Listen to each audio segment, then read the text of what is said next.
Hi traders, welcome to pivot trading. Diwali का time चल रहा है, हर जगह एक नई शुरुआत होती है, तो क्यों ना हम भी एक नई शुरुआत करें। आज की ये वीडियो उन लोगों के लिए खास है जो कि ये सीखना चाहते हैं कि ट्रेडिंग की शुरुआत कहाँ से करें, कहाँ से शुरुआत करूँ उस जर्नी की जिस जर्नी में मैं अपना कैरियर बनाना चाहता हूँ। तो आज की वीडियो में हम ये सब पॉइंट्स को डिस्कस करेंगे, क्या करना है, क्या नहीं करना है, क्यों करना है और किस लिए करना है। इन सभी क्वेश्चंस का आंसर मिलेगा हमें आज की इस खास वीडियो में। तो चलिए शुरू करते हैं। तो सबसे पहला एक क्वेश्चन कि मैंने ये अब डिसाइड कर लिया है कि मैं अब ट्रेडिंग सीखना चाहता हूँ, मैं ट्रेडिंग करना चाहता हूँ। तो अगर आप लोगों ने ये सब डिसाइड कर लिया है तो मैं कहाँ से शुरुआत करूँ। तो सबसे पहले आप इस चीज़ को समझिए कि आप किस तरीके की ट्रेडिंग को करना चाहते हैं। देखिए, ट्रेडिंग क्या होती है। इंट्राडे ट्रेडिंग होती है, स्विंग ट्रेडिंग होती है, इन्वेस्टमेंट होता है, लॉन्ग टर्म होता है। बहुत तरीके की ट्रेडिंग स्टाइल्स रहते हैं। अब उन ट्रेडिंग स्टाइल्स को समझना ज़रूरी है। इंट्राडे ट्रेडिंग क्या होता है, आपने एक स्टॉक लिया आज के दिन और आज ही उसे बेच दिया, तो उसको हम इंट्राडे ट्रेडिंग कहते हैं। मान लीजिए आपकी एक शॉप है, एक टॉय शॉप है, आपने एक होलसेलर से कुछ टॉयज़ खरीदे और उन टॉयज़ को आपने शाम को शॉप बंद होने से पहले ही अपने कस्टमर्स को बेच दिया। तो यानी आज खरीदा और आज ही बेचा, तो उसको हम कह देते हैं इंट्राडे ट्रेडिंग। सेम अगर हम उसको स्टॉक्स में अप्लाई करते हैं, आज आपने एक स्टॉक लिया और 330 से पहले ही आपने उस स्टॉक को बेच दिया, यानी आज लिया और मार्केट क्लोज होने से पहले आपने बेच दिया, तो वो हो गया इंट्राडे ट्रेडिंग। फिर आ जाता है आपका स्विंग ट्रेडिंग, यानी आप उसको कुछ हफ्ते रखना चाहते हो, 10 दिन, 15 दिन, 1 महीना आप स्टॉक को रखना चाहते हो, स्विंग ट्रेडिंग। थोड़ा लॉन्ग टर्म के लिए अगर हम सोचें, 6 महीना, साल, 8 महीने, 3 महीने, इस तरीके से अगर आप ट्रेडिंग करना चाहते हो तो वो थोड़ा लॉन्ग टर्म के कॉन्सेप्ट में आ जाता है। और लास्ट में होता है इन्वेस्टमेंट, यानी मैंने लिया, अब मैं इसको 10-15 साल कहीं नहीं छोड़ूंगा, मैं इस स्टॉक को अपने पास रखूंगा। क्यों? क्योंकि ये कंपनी बहुत बढ़िया है, बहुत अच्छा परफॉर्म कर रही है, आने वाले 10-15 साल तक ये कहीं जाने वाली नहीं है, इसकी वैल्यू बढ़ेगी। तो वो होता है इन्वेस्टमेंट। इसी तरीके से एक इन्वेस्टमेंट होती है जैसे गोल्ड। हम करते हैं सभी लोग गोल्ड में इन्वेस्टमेंट 10-15 साल, 20 साल के लिए, तो वो भी एक इन्वेस्टमेंट टाइप है। तो सबसे पहले आपको ये डिसाइड करना है कि आपको कौन सी स्टाइल में जाना है। क्यों? क्योंकि मान लीजिए आप जॉब करते हो तो आपके लिए इंट्राडे करना तो बहुत मुश्किल है, क्योंकि आप 9 to 5 जॉब करोगे, उस टाइम पे आप सिस्टम देखोगे, अपनी जॉब को देखोगे, तो वहाँ पर आप 100% अपना लॉस कर दोगे, आपका फोकस नहीं होगा मार्केट पे। तो उन लोगों के लिए जो कि जॉब करते हैं, जिन पे सुबह टाइम नहीं है, जो नहीं देख पाते डेली मार्केट को, तो आप स्विंग ट्रेडिंग, इन्वेस्टमेंट या फिर आप लॉन्ग टर्म में जा सकते हैं। अब दूसरी तरीके की कैटेगरी है जो कि इंट्राडे भी करना चाहते हैं, जिनके पास टाइम है 9 to 3:30, वो मार्केट के सामने बैठ सकते हैं, तो वो इंट्राडे भी कर सकते हैं। साथ में स्विंग, लॉन्ग टर्म, इन्वेस्टमेंट, वो सब तो एक ऐसी चीज़ है जो कि हर कोई कर सकता है। लेकिन अगर आप डेली सिस्टम के आगे बैठ सकते हो और आपके पास टाइम है 9 to 3:30 बैठने का, तो आप इंट्राडे भी कर सकते हो। बट एक चीज़ ध्यान रखना, जितना छोटा टाइम फ्रेम हो जाता है उतना ही रिस्क बढ़ जाता है। जैसे इंट्राडे को हम कहते हैं चिंदी चोरी वाला टाइम फ्रेम। क्यों? क्योंकि छोटे छोटे हमको प्रॉफिट लेके निकलना पड़ता है, वहाँ पर लॉस भी ज़्यादा होता है। हाँ, आपको हो सकता है कि अगर आप चीज़ों को सीख जाओ तो आप अपना ब्रेड एंड बटर उससे निकाल लो, लेकिन एक अगर आपको वेल्थ ग्रो करनी है, आपको पैसा बढ़ाना है, तो आपको फिर स्विंग, लॉन्ग टर्म या फिर इन्वेस्टमेंट की तरफ जाना पड़ेगा। अगर आप डेली ब्रेड एंड बटर के लिए कुछ करना चाहते हो तो आप इंट्राडे देख सकते हो, बट वहाँ पर रिस्क भी उतना ही ज़्यादा है जितना ज़्यादा वहाँ पर प्रॉफिट आता है। तो आप ये डिसाइड करो सबसे पहले कि आपको किस टाइम फ्रेम पर आपको जाना है, आपके लिए कौन सा बेस्ट है।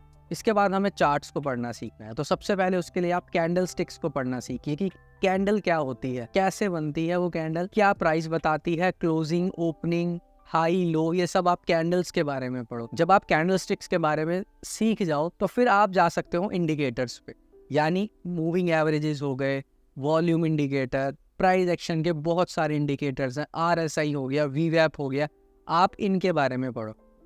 अब देखो, मैं ये नहीं कहता कि सारे इंडिकेटर आपको आने चाहिए, हमको अपनी स्ट्रैटेजी में 2-3 इंडिकेटर ही यूज़ करने पड़ते हैं और उसी से हमारी स्ट्रैटेजी बनती है। तो पहले आप कुछ इंडिकेटर्स के बारे में रीड करो कि वो इंडिकेटर्स क्या होते हैं, कैसे बनते हैं, क्या उनका काम होता है। अब यहाँ पे आपको ये पता चल गया कि आपको किस तरीके का ट्रेडर बनना है। उसके बाद आपने ये सीखा कि मैंने कैंडल स्टिक्स को पढ़ना है, फिर आपने ये सीखा कि मैंने कुछ इंडिकेटर्स को पढ़ना है। फिर इसके बाद आप कुछ बुक्स को पढ़ सकते हो, जैसे मैं आपको रिकमेंड कर सकता हूँ price action breakdown by A L. Brooks, ये बहुत अच्छी बुक है। Trading in a zone by Mark Douglas, ये भी बहुत अच्छी बुक है। आप इन दोनों बुक्स को पढ़ सकते हो। साथ में एक तीसरी बुक जो मैं आपको रिकमेंड करता हूँ, जो कि SMC कॉन्सेप्ट्स के ऊपर है, यानी स्मार्ट मनी कॉन्सेप्ट्स के ऊपर, वो है the intelligent investor bye Benjamin Graham. तो आप ये तीनों बुक्स को पढ़ सकते हो। आप इन बुक से पढ़ सकते हो, आप ट्रेडर नहीं बन गए। अब जो आपने पढ़ा है उसको आप लाइव मार्केट में चेक करो, क्या वो काम कर रहा है या वो काम नहीं कर रहा। देखो क्या होता है ना कि जब आप एक मेंटर से सीखते हो तो क्या होता है कि उसने जो गलतियाँ करी होती है वो आपको सिखाता है, वो बताता है कि मैंने यहाँ गलती करी है, यहाँ पर आप गलती कर रहे हो। तो जो आपका लर्निंग कर्व है वो आपका कम हो जाता है, यानी आप लॉस कम करते हो, आप जल्दी सीखते हो। तभी तो हम स्कूल जाते हैं, तभी तो हम कॉलेज जाते हैं, वरना हम स्कूल और कॉलेज की पढ़ाई घर पे बुक्स पे ही ना कर लें। तो इसलिए अगर आप हो सकता है तो आप एक ऐसा मेंटर ढूंढो जो कि खुद प्रॉफिटेबल हो, जेन्युइन हो और आपको जेन्युइनली सिखाए। तो उससे क्या होगा, आपका लर्निंग कर्व कम हो जाएगा। हाँ, अगर हम बुक्स से सीखते हैं तो क्या होगा, हम सीख ज़रूर जाएंगे लेकिन हमारा टाइम ज़्यादा लगेगा। हमको हो सकता है 1-2 साल भी लगे, लॉसेस ज़्यादा हो, क्योंकि बुक्स में आपको सिर्फ बुकिश एग्जाम्पल्स के थ्रू समझाया जाता है। लाइव एग्जाम्पल्स के थ्रू वहाँ पर आपको खुद समझना पड़ेगा, चार्ट्स को देख के, गलतियाँ करके। लेकिन एक मेंटर आपको बताएगा कि मैंने यहाँ गलती करी, ये मत करना, आप ये गलती कर रहे हो, ये मत करना। जो आपको स्क्रीन में दिख रहा है वर्ल्ड इक्विटी मार्केट का डेटा, इसमें हम देख सकते हैं 111 ट्रिलियन की वर्ल्ड इक्विटी मार्केट है। सोचिए कितनी बड़ी है। अब इतनी बड़ी मार्केट को हम क्या सोचते हैं, जुआ। ये जुआ नहीं है, ये टेक्निकल चीज़ों से चलती है, ये फाइनेंशियल से चलती है, ये कुछ रूल्स से चलती है। इतनी बड़ी मार्केट में जुआ नहीं लगाया जाता। इतने बड़े बड़े बैंक्स, बड़े बड़े इंस्टीट्यूशंस जुआ नहीं खेलते अपने पैसों से। वो टेक्निकली चीज़ों को समझते हैं, वो फाइनेंशियली समझते हैं और फिर वो अपना पैसा इन्वेस्ट करते हैं। बिना सीखे अगर आप कोई भी काम करोगे तो वो जुए की कैटेगरी में ही आता है, क्योंकि आपको नॉलेज तो है नहीं, तुक्का आप लगा रहे हो, अब या तो हारोगे या जीतोगे। हाँ, अगर आप सीख के नॉलेज लेके लगाते हो तो फिर वहाँ पे आपको प्रॉफिटेबल होने की, कामयाब होने की चांसेस बहुत ज़्यादा बढ़ जाते हैं। तो इसलिए मैं कह रहा हूँ, ये अपना मार्केट में 1 रुपया लगाने से पहले चीज़ों को समझो, टेक्निकल्स को समझो, फाइनेंशियल्स को समझो, पढ़ो, सीखो, और उसके बाद जाके अपना 1 रुपया भी मार्केट में लगाओ। उससे पहले 1 रुपया भी लगाने की ज़रूरत नहीं है जब तक आप सीख नहीं जाते। सीखते सीखते अगर आप ट्रेड करना चाहते हो तो बहुत सारी पेपर ट्रेडिंग्स की ऐप्स होती हैं, आप उन ऐप्स के थ्रू भी पेपर ट्रेडिंग करके अपनी स्ट्रैटेजी को बिल्ड कर सकते हो, चीज़ों को सीख सकते हो। तो अब आपको डिसाइड करना है कि आपको क्या करना है, कौन सा ट्रेडर बनना है, किस तरीके की ट्रेडिंग करनी है, कैसे सीखना है और क्यों सीखना है। ये क्वेश्चंस आप खुद से पूछो और उसके आंसर्स मुझे आप कमेंट में बताओ कि मैं यहाँ पर ये गलती कर रहा था या मैं इस लेवल पे हूँ। मैं आपको 3 गेट्स बताता हूँ ट्रेडिंग के। पहला गेट होता है कि आपको फाइनेंशियल सपोर्ट होनी चाहिए पीछे से। अगर आपके पास फाइनेंशियल सपोर्ट है तो आप बहुत अच्छे से ट्रेडिंग को सीख सकते हो, चाहे उसमें 6 महीने लगें, 1 साल लगें, 2 साल। तो आपको क्या होगा, ब्रेड एंड बटर के लिए भागना नहीं पड़ेगा, आप गलतियाँ नहीं करोगे। तो सबसे पहला गेट क्या है, फाइनेंशियल सपोर्ट। दूसरा गेट आ जाता है हमारा ट्रेडिंग स्ट्रैटेजी, कि आपके पास एक ट्रेडिंग स्ट्रैटेजी है और उससे अब आप चीज़ों को, चार्ट्स को समझ रहे हो। और तीसरा गेट जो हमारा आ जाता है वो है हमारा साइकोलॉजी। आपके पास ब्रेड एंड बटर के लिए फाइनेंशियल्स हैं, आपके पास एक ट्रेडिंग स्ट्रैटेजी है, और अब आपको अपनी साइकोलॉजी बिल्डअप करनी है। और जब आप अपनी साइकोलॉजी को भी बिल्डअप कर लोगे तो ये तीनों गेट्स आप पार कर लोगे। इन 3 गेट्स पार करने के बाद ही एक ट्रेडर एक सक्सेसफुल ट्रेडर बनता है। एक गेट पे भी आप अटक गए ना तो बहुत मुश्किल हो जाएगा सक्सेस की तरफ जाना। तो बहुत ध्यान से चीज़ों को देखिएगा। बाकी अगर आप चार्ट को समझना चाहते हो, चार्ट पढ़ना चाहते हो, तो उसके लिए एक ऐप होती है ट्रेडिंग व्यू ऐप। ये फ्री ऐप है, यहाँ पर आपके सामने मैंने खोला भी हुआ है। ये ट्रेडिंग व्यू ऐप है, यहाँ पर आपको कैंडल स्टिक्स, चार्ट्स वगैरह सब कुछ दिख जाएगा, आप ये यूज़ कर सकते हो।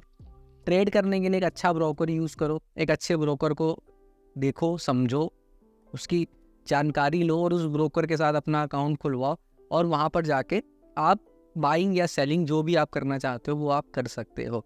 तो अगर आपको शुरुआत करनी है इस साल अपनी कैरियर की एक नई जर्नी की, और अगर आपका कोई दोस्त भी करना चाहता है ना इस जर्नी की शुरुआत, या आपका कोई रिलेटिव, तो उसको एक वीडियो भेजना, उनको भी समझाना कि हाँ इस तरीके से चीज़ों को शुरुआत करो।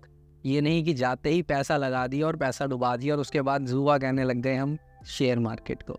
सीखो, समझो, ट्रेड करो, ज़रूर कामयाब होगे। फिर भी कोई डाउट है तो मैं बैठा हूँ ना यार, जाओ कमेंट करो, मैं ज़रूर उसके ऊपर वीडियो बनाऊंगा, आपके कमेंट का आंसर करूंगा। नेक्स्ट वीडियो होपफुली जब हम नेक्स्ट ईयर इसी दिवाली सेशन में हम मिलेंगे, आप मुझसे कह रहे हो कि सर ये वीडियो देखी थी मैंने और हाँ मैंने चीज़ों को सीखा, समझा, प्रॉपर मैनर से करा और आज मैं भी एक सक्सेसफुल ट्रेडर हूँ। मैं इसी कमेंट का आपकी वेट करूँगा नेक्स्ट ईयर दिवाली पे। चलिए मिलते हैं आपको नेक्स्ट वीडियो पे। Bye, take care.